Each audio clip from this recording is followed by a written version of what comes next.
Hey guys, welcome back. I hope you are having an amazing day. Let's get right into the stories. The first one is a pro-revenge story. This is going to be a bit long because it needs some context. I'll throw in a lot of details to make it easier to understand. Some minor details might not be 100% accurate since I have no interest in reviving this conflict. I won completely and any resurrection would only taint the experience. Let's start by noting that I spent about 15 years working in security. During that time, I worked many different types of security in various locations. The one that matters for this story was time spent in the Rental Dispute Resolution Center, RDRC, in a major city, as a sort of bailiff. For those who don't know what that is, think of a courtroom. In a major city at least. In a smaller town, it might be an event room in a hotel or community center, as you'd see on TV, but with less formality and a mediator instead of a judge. They're functionally the same thing to landlords and tenants, but they're definitely not identical. This place exclusively deals with landlord and tenant disputes and is the only place to resolve such issues.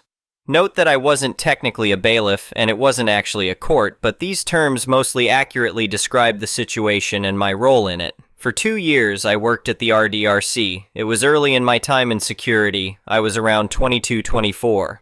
Being in a major city, the sheer number of cases I sat through was beyond counting. I saw everything there was to see. No one can surprise me with the story because I've seen them all in detail. One of my side duties was to ensure all parties had copies of all evidence being presented. I did a lot of photocopying and always read and inspected everything I copied to make sure nothing got cut off or became illegible. By the time I stopped working there, I probably knew how everything worked well enough to be a mediator myself. Well, obviously not, but I'm certainly in no need of a lawyer should I ever need to go there. I also had intimate knowledge of how the system worked beyond the actual rules.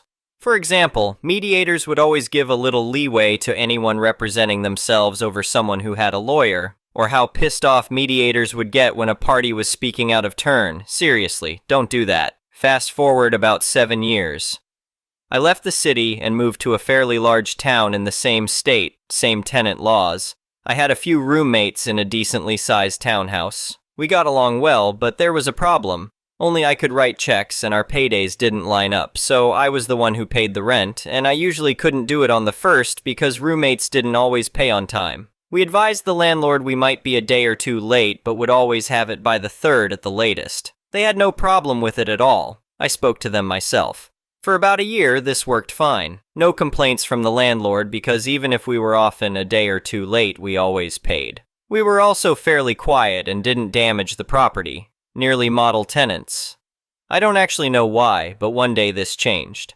I suspect a different person in the company started overseeing the region. One day, suddenly we got a summons to the RDRC on the 2nd of the month for failure to pay rent. This didn't actually lead to a case because we paid the same day. But now we had to pay the application fee the landlord paid to serve the summons. I complained to the neighbor who was also the superintendent and eventually heard back that their contact at the company was now demanding payment on the 1st of the month, no exceptions.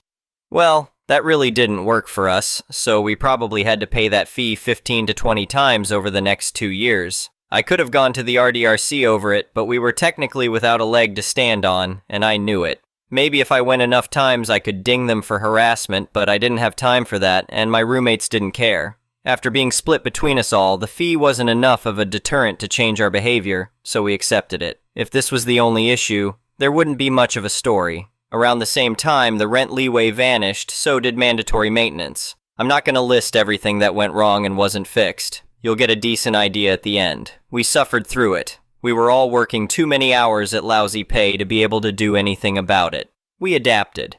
But after about 2 years it broke. Everyone but me up and moved out for various reasons within a 4-month period. I'm not going into any details on my roommates because things kind of exploded for a couple of different reasons outside of this. No reason to dig any of that up. I had been saving up for a while and was able to quit my job without having to immediately get another, so I suddenly had a lot of time. I didn't want to stay and pay the rent by myself or have to find new roommates I could live with, and with my experience in the RDRC, I knew I had the landlord cornered. So I went for them. I stopped paying rent. Annoyingly, I didn't get a summons the first month, but I did the second, so I went. With a meticulously documented plethora of evidence of failure to maintain the property and entering the property without formal notice, I had a copy for the landlord and a copy for the mediator. I knew from experience that technically you're supposed to give the other party the evidence before the hearing, but I also knew about that leeway a mediator gives to those who represent themselves. So I didn't give the landlord the evidence until our case came up. 100% total ambush. When I handed over the evidence, the landlord's lawyer, Sarah, immediately objected. Your Honor, this is completely unacceptable. We weren't given any opportunity to review this evidence beforehand, Sarah protested. The mediator, a stern-looking man in his 50s, looked at me with raised eyebrows. Is there a reason you didn't provide this evidence earlier? I put on my most apologetic face. I'm sorry, sir. I wasn't aware of the proper procedure. I'm representing myself and don't have any legal training. The mediator nodded, his expression softening slightly. I see. Well, in the interest of fairness, we'll give the other party some time to review the evidence. We'll take a short recess. During the break, I could see the landlord, Greg, furiously flipping through the pages, his face growing redder by the minute. Sarah was whispering urgently to him, probably trying to come up with a strategy. When we reconvened, the mediator dismissed the case, gave me a mild reprimand, and told me to file my own summons as I should have done. This was the petty revenge. Greg and Sarah had driven 3 hours to get there for nothing. Worse than nothing. I filed my own summons, and the big day arrived. It had been about 4 months of me not paying rent at this point. I was prepared to if I lost, but I didn't think I was going to lose. The whole thing could not have gone better. I had 20-30 pages of evidence and 20-odd photographs. They had nothing. They had no actual defense for our water heater being out for 6 months, or us not having a fridge for a year, just to mention 2 severe issues. Their entire defense rested on us being late for rent, which actually worked against them once that led to the mediator learning how many times we'd paid the application fee, and lies that had no evidence to support them. During the hearing, Greg tried to interrupt me several times. At one point, I started to protest during their turn to speak, but caught myself. The mediator noticed and gave me an approving nod. Thank you for respecting the process, he said. Mr. Thompson, please refrain from interrupting. I could see the frustration building in Greg's face as the hearing progressed. His arguments were falling flat, and Sarah looked increasingly uncomfortable. But Your Honor, Greg sputtered, these tenants have been consistently late with their rent. How can we be expected to maintain the property if they can't even pay on time? The mediator's eyes narrowed. Mr. Thompson, according to the evidence presented, your company has collected numerous application fees for late payments. It seems you've been compensated for any inconvenience. Now, can you explain why essential repairs were neglected for months on end? Greg had no answer for that. I had won on every possible front. The only question was how much. It was more than I'd ever seen. I got 9 months of free rent, and the landlord was ordered to have everything fixed before the next month was over, or I'd get more. I gave notice I was leaving at the end of the 8th month and left at the end of the 9th. Because the landlord had never renewed the lease, I didn't have to give him the 3-month notice the lease specified. If you want a figure to put to it, I basically got a $16,000 judgment in my favor, adjusted for inflation and rounded. I also made Greg and Sarah drive 3 hours, twice, only to lose. Greg's face was so red at the end I thought he'd have a heart attack. He didn't, though. As we were leaving the RDRC, I couldn't resist one last jab. Hey Greg, I called out, maybe next time try fixing the fridge instead of nickel and diming your tenants. He just glared at me and stomped off. Bye, Greg. The next one is an entitled people's story. I never thought a simple family trip to an amusement park would turn into such a nightmare. But looking back, I guess it was bound to happen sooner or later.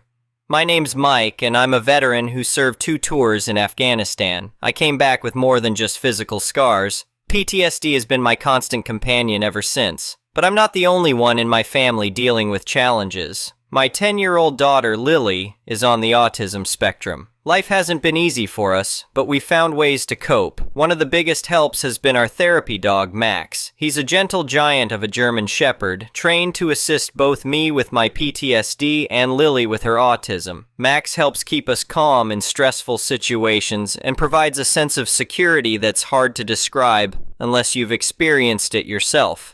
So when my wife Sarah suggested we take a family trip to Wonderland Amusement Park for Lily's birthday, I was hesitant at first. Crowds and noise can be overwhelming for both Lily and me, but Sarah reminded me that the park had recently implemented a program for guests with disabilities, offering special passes and quiet areas throughout the park. Plus, they explicitly allowed service animals. With Max by our side, we decided to give it a shot. The day started off great. Lily was over the moon, bouncing with excitement as we entered the park. Max, wearing his official service dog vest, stayed close to Lily's side, his calm presence keeping her grounded amidst all the stimulation. We had a blast riding the kiddie coasters and playing carnival games. For a few hours, it felt like we were just a normal family enjoying a day out. But then came lunchtime, and with it, our encounter with Karen. We were standing in line at a pizza place in the food court when I first noticed her. A middle-aged woman with the classic "can I speak to the manager" haircut. Designer sunglasses perched on her head. She was eyeing Max with obvious disapproval, her lips pursed into a thin line. I tried to ignore her, focusing instead on helping Lily decide what kind of pizza she wanted. Just as we reached the counter to order, I heard a shrill voice behind us. "Excuse me, but dogs aren't allowed in the food court." I turned around slowly, taking a deep breath. "Ma'am, Max is a service dog. He's allowed to be here." Karen's eyes narrowed. "That doesn't look like any service dog I've ever seen. Where's his special harness?" "He's wearing a vest that clearly identifies him as a service animal," I replied, trying to keep my voice level. "That's all that's required by law." "Well, I don't care what the law says," Karen snapped. "I'm allergic to dogs, and I don't want it near me while I'm eating. You need to leave." By this point, Lily was starting to get agitated. She began flapping her hands, a self-stimulating behavior she often displays when stressed. Max immediately pressed himself against her leg, providing comforting pressure. "Look, we're not going anywhere," I said firmly. "Max is here to help my daughter, who has autism, and me. I'm a veteran with PTSD. We have every right to be here with our service dog." Karen's face twisted into an ugly sneer. "Oh, please, another faker claiming PTSD for attention, and your kid looks fine to me. She's probably just badly behaved. You should learn to discipline her instead of making up excuses." That's when I lost it. "How dare you?" I growled, stepping towards her. "You have no idea what our family has been through. You can't just—" "Daddy?"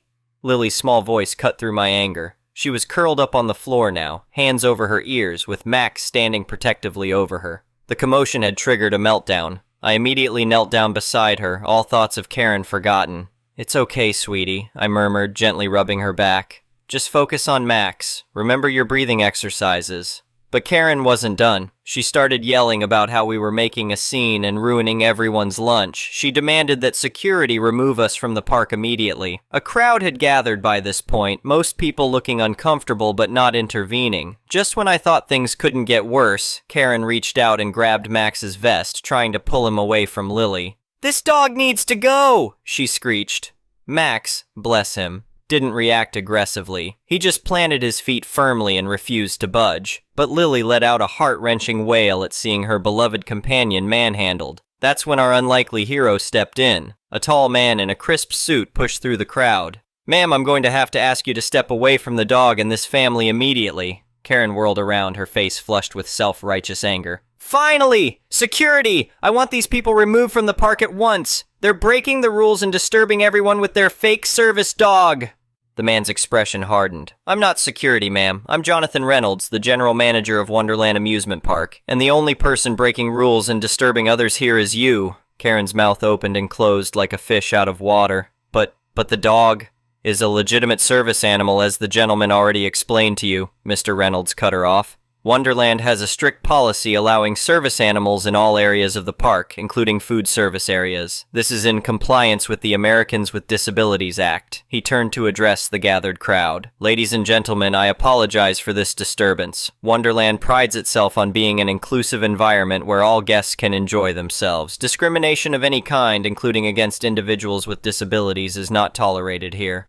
Returning his attention to Karen, his voice took on a steely edge. "Ma'am, I'm going to have to ask you to come with me. Harassing guests and attempting to interfere with a service animal are serious offenses. We'll be revoking your park pass and escorting you from the premises." Karen's face went from red to pale in an instant. "You can't do that. Do you know who I am? My husband is a lawyer, and we'll sue this whole park." Mr. Reynolds remained unfazed. "You're welcome to pursue any legal action you feel is appropriate. However, I can assure you that our policies are well within the bounds of the law. Now please come with me, or I'll be forced to call actual security to remove you." As two uniformed security guards appeared to escort Karen away, she started sobbing dramatically about how unfair it all was. But her cries fell on deaf ears as she was led out of the food court. Mr. Reynolds then knelt down beside us. Sir, I want to personally apologize for what you and your family have experienced today. This is not representative of Wonderland's values or the experience we want our guests to have. I nodded, still focused on calming Lily down. Thank you. We appreciate your intervention. Please allow me to make this right, he continued. I'd like to upgrade your passes to our VIP package for the rest of your stay. This includes front-of-line access to all rides, complimentary meal vouchers, and access to our exclusive relaxation areas throughout the park. These are quieter spaces designed for guests who might need a break from the crowds and noise. Sarah, who had been quietly comforting Lily alongside me, looked up in surprise. That's very generous of you, Mr. Reynolds. Are you sure? He smiled warmly. Absolutely. It's the least we can do. And please, if you need anything else during your visit, don't hesitate to ask for me personally. As Mr. Reynolds walked away to handle the paperwork for our upgrade, I felt a wave of relief wash over me. Lily was starting to calm down, her breathing evening out as she stroked Max's fur. You okay, kiddo? I asked gently. She nodded, looking up at me with tear-stained cheeks. Can we still go on more rides, Daddy? I couldn't help but chuckle. You bet we can, sweetheart. In fact, I think we're going to have an even better day than we planned. And we did.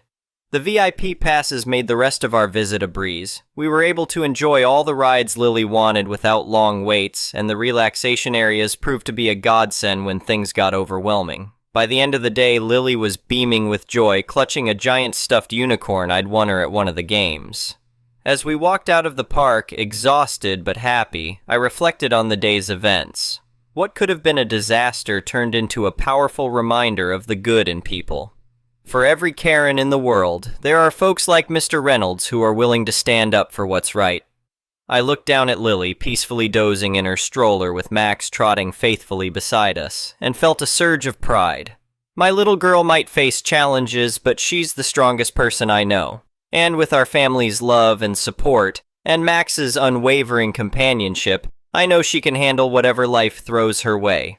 As for Karen, well, I hope she learned a valuable lesson about empathy and respect. But something tells me it might take more than one amusement park ejection to change her ways. In any case, she's no longer our problem. We've got a lifetime of family adventures ahead of us, and we won't let anyone's ignorance or cruelty hold us back. The next one is a petty revenge story. Let's start by painting the picture. Over the course of the last couple of months, there's been ongoing construction work for a new building that's being, built on our street. We're living on Malta, and for those that know anything about this tiny island is that things are happening incredibly slow. The contractors that have been working on this building have left us residents in a constant state of distress due to the constant, excessive loud noise that has been our life on a daily basis for months. They've ignored several rules and regulators relating to permits to close off roads, blocking parking spaces, etc. In times when they haven't had permits to block parking spaces, they've even simply used cinder blocks to block off access to parking spaces the contractors would need the following day. The street is left in a complete mess after their work for the day is done. There's constant dust flying around in the air due to their ongoing work efforts, and one day they even blocked the entire street without having the appropriate permits for doing so. This has all been okay, as much as it can be. We've gone on with our lives and just hope that it's going to be over soon. This was our mindset until this morning when we found out that our car had been towed. They had not put up the no parking signs 48 hours in advance as is required, and we had to pay over 200 euro as a fine, which we now will have to dispute and hope that they will refund the fine. Cue the petty revenge. These contractors are ignoring so many rules and regulations on a daily basis. And considering that either me or my wife works from home all days of the week, rotating office days, we have full view of what's going on the street on a daily basis. Contractors are putting cinder blocks on parking spots to reserve them without proper permits. Suddenly we have all the time in the world to go downstairs and remove said cinder blocks. Instead of just removing the cinder blocks to the side, we will also dispose of them so that they cannot carry out this practice in the future without having to get new cinder blocks to do so with. Heavy machinery is being used on the street after permitted time according to permits.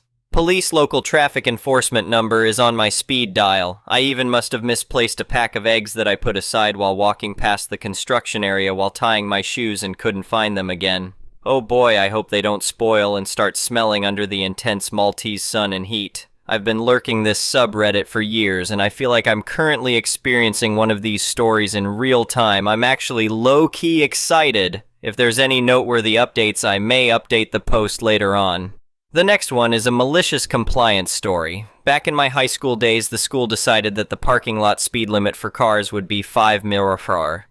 In theory, a good thing. Reduces the chance of collisions greatly, and any that happen should be very minor. Now here's the thing. The number of people that followed that is exactly 0. Not the parents, not the teachers, not the students. We are a K-12 school, so it was mostly parents. Now the administration, who has since been going on monthly power trips, didn't like that and decided to start handing out speeding tickets.